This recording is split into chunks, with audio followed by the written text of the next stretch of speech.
ನಮಸ್ತೆ ನಮಸ್ತೆ. ನಮಸ್ತೆ. ಅಯ್ಯೋ ಶಿವನೇ, ಹೌದವು ನೀನು ಹೆಂಗೆ ಮಾಡ್ತೀಯ ನಮ್ಮನೆ.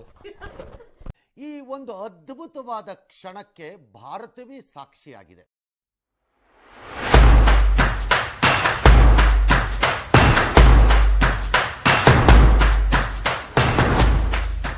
ಹಾಯ್ ಗಾಯ್ಸ್, ಇವತ್ತು ನಮ್ಮಿಬ್ಬರು ಅಜ್ಜಿಯರ್ನ ಕರ್ಕೊಂಡ್ಬಿಟ್ಟು ನಾನು ಇವತ್ತು ಸಿಂಪಲ್ ಆಗಿರೋ ರೆಸಿಪಿನ ಟ್ರೈ ಮಾಡೋಣ ಅಂತ ಅನ್ಕೊಂಡಿದ್ದೀನಿ.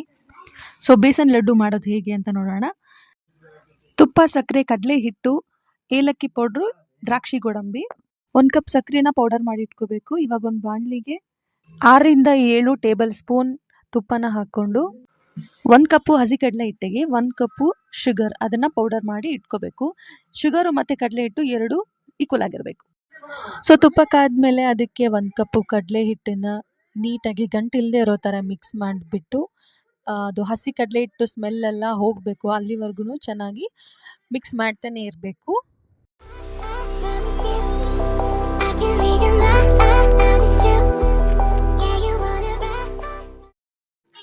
ನಾವಿಲ್ಲಿ ಒಂದು 2 ಟೇಬಲ್ ಸ್ಪೂನ್ ತುಪ್ಪನ ಜಾಸ್ತಿ ಹಾಕ್ಕೊಂಡಿದ್ದೀವಿ. ಸೊ ಅದಕ್ಕೋಸ್ಕರ ನಿಮ್ಗೆ ಈ ಥರ ನೀರು ಥರ ಕಾಣಿಸ್ಬೋದು ಅಷ್ಟೇ. ತುಪ್ಪದಲ್ಲಿ ಕಡಲೆ ಹಿಟ್ಟನ್ನು ಚೆನ್ನಾಗಿ ಹುರ್ಕೊಂಡ ನಂತರ ಶುಗರ್ನ ಪೌಡರ್ ಮಾಡಿ ಇಟ್ಕೊಂಡಿದ್ವಲ್ಲ, ಸೊ ಪೌಡರ್ನ ಇದಕ್ಕೆ ಮಿಕ್ಸ್ ಮಾಡಬೇಕು. ಎಲ್ಲನೂ ಸಣ್ಣ ಊರಿನಲ್ಲೇ ನಾವು ಇದನ್ನು ಪ್ರಿಪೇರ್ ಮಾಡಬೇಕಾಗತ್ತೆ. ಸೊ ಶುಗರ್ ಪೌಡರ್ ಹಾಕಿದ್ಮೇಲೆ ಒಂದು 2-3 ನಿಮಿಷ ಚೆನ್ನಾಗಿ ಸಣ್ಣ ಊರಿನಲ್ಲೇ ಕುಕ್ ಮಾಡಿ ಈ ಥರ ಕನ್ಸಿಸ್ಟೆನ್ಸಿ ಬರೋವರೆಗೂ ಹುರ್ಕೋಬೇಕು. ಅದಾದಮೇಲೆ ಡ್ರೈ ಫ್ರೂಟ್ಸು, ದ್ರಾಕ್ಷಿ, ಗೋಡಂಬಿ, ಏಲಕ್ಕಿ ಪೌಡರ್ನ ಹಾಕಿ ಗ್ಯಾಸ್ ಆಫ್ ಮಾಡಿ ತಣ್ಣಗಾದ ನಂತರ ನಾವು ಉಂಡೆನ ಕಟ್ಟಬೇಕು. ಎಷ್ಟು ಕೆಲಸ. ಉಂಡೆ ಕಟ್ಟೋದು. ಹಾಂ,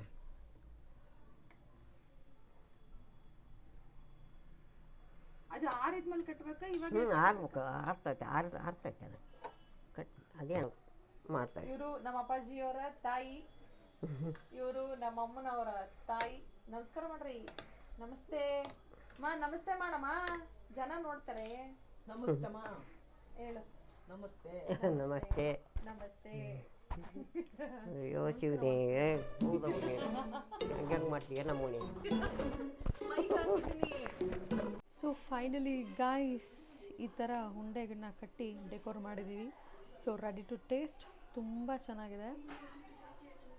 thank you for watching. Subscribe ಮಾಡಿ, ಶೇರ್ ಮಾಡಿ, ಲೈಕ್ ಮಾಡಿ, ನಿಮ್ಮ ಫ್ರೆಂಡ್ಸ್ ಆ್ಯಂಡ್ ಫ್ಯಾಮಿಲಿ ಎಲ್ಲರಿಗೂ ಶೇರ್ ಮಾಡಿ. Thank you for watching. Bye.